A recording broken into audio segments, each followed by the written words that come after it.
सभी भाई बहनों के चरणों में मेरा प्रणाम है। भैया दीदी, मैं तो 18 साल से शिव को गुरु मानी हूँ।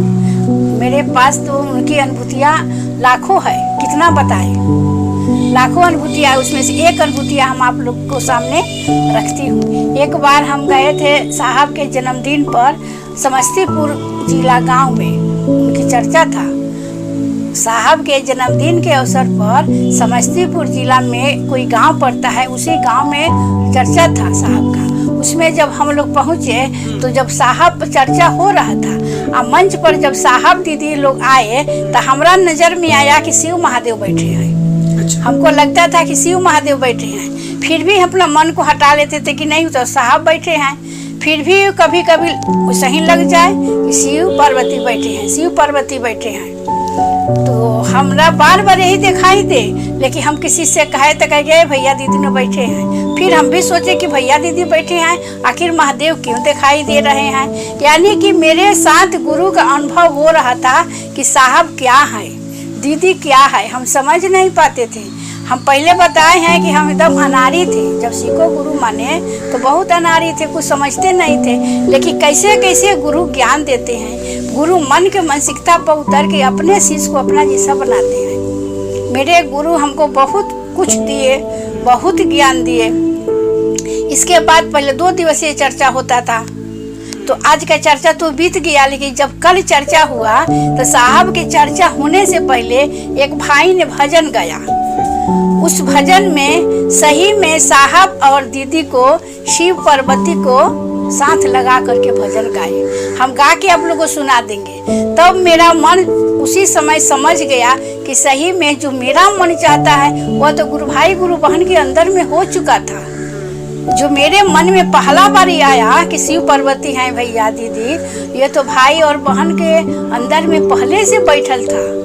हम समझ नहीं पाते थे। सही में मेरे साहब, मेरे दीदी शिव पार्वती हैं, इसमें कोई दो मत है। कोई माने या न माने, मेरा मन समझ गया कि सही में वो लोग शिव पार्वती हैं। इस पर एक हम भजन सुनाते हैं। साहब हमरो शिव हवन, दीदी मोरी मैया, भैया हमरो शिव हवन, दीदी मोरी मैया, उनके चरण धर पार लागी नैया।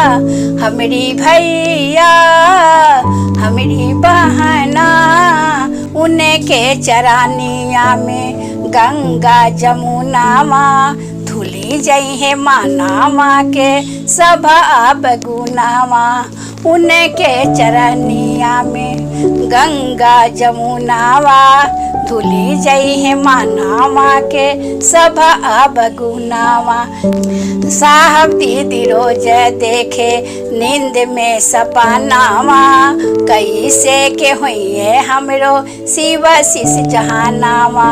साहब दीदी रोज देखे नींद में सपनावा, कैसे के हुई हमरो शिव शिष जहानावा।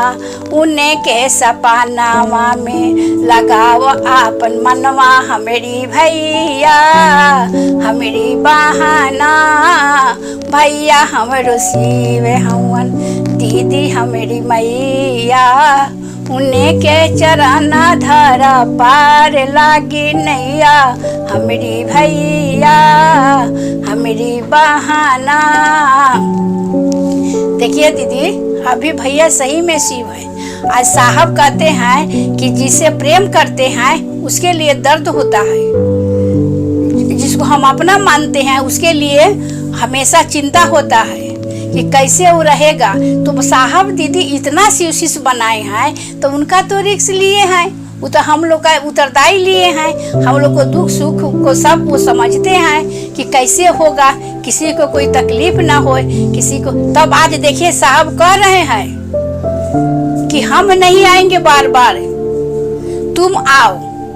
हम नहीं आएंगे बार बार, तुम आओ। यानी कि साहब को बहुत दर्द है कि जो शिव शिष्य अगर नहीं बनेगा, वह छोड़ के चले जाएंगे तो मेरा शिव शिष्य का क्या हाल होगा। इसे दीदी भैया आप लोग साहब का बात मानिए। साहब मेरे साधारण आदमी नहीं है, सिर्फ वह मानव का वह तन लिए हैं, लेकिन वह सदा के लिए शिव है। उनकी एक एक वाणी वो जितना वाणी बोलते हैं वो बात पर अनुभव कीजिए, उनको वाणी को समझिए कि साहब कहते क्या है। और दीदी और भैया दोनों आदमी जब बैठते थे तो लगता था कि शिव पार्वती बैठे हैं। दीदी जब मंच पर आती थी, हर भोला हर शिवा करती थी, तो लगता था कि हर भोला हर शिवा का गूंज उठा है। कहाँ हम स्वर्ग में बैठे हैं उनकी आवाज सुन करके।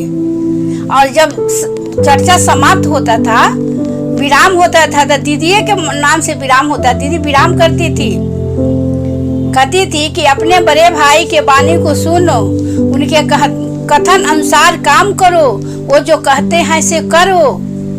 जो भाई बहन जो आदेश का पालन, साहब बार बार कहते हैं कि आदेश में बल होता है, जो आदेश का पालन करता है वही शिव शिष्य कहलाता है। आज शुरू से जब से हम शिव को गुरु माने हैं, साहब एक बार जो बात कहते हैं उस बात को हम लोग दिमाग में रख लेते हैं, चाहे इधर से उधर हो। आज न होगा काल होगा, लेकिन होगा जरूर होगा। आज देखिए आया है फटाफट सेशन का समय कि फटाफट सेशन कीजिए। यह काम हम लोग पहले कर चुके हैं। कमारी खटखटा करके घरों के लोग को हम लोग शिव शिष्य के बारे में बताए हैं। गांव गांव जा करके हम लोग बताए हैं, गांव गांव में कि भैया दीदी मानिए शिव को गुरु। नहीं समझते थे कि धूप है कि छां है। वो जेठ बैसाख का गर्मी न कहिए, उसमें हम लोग छाता लेके जाते थे।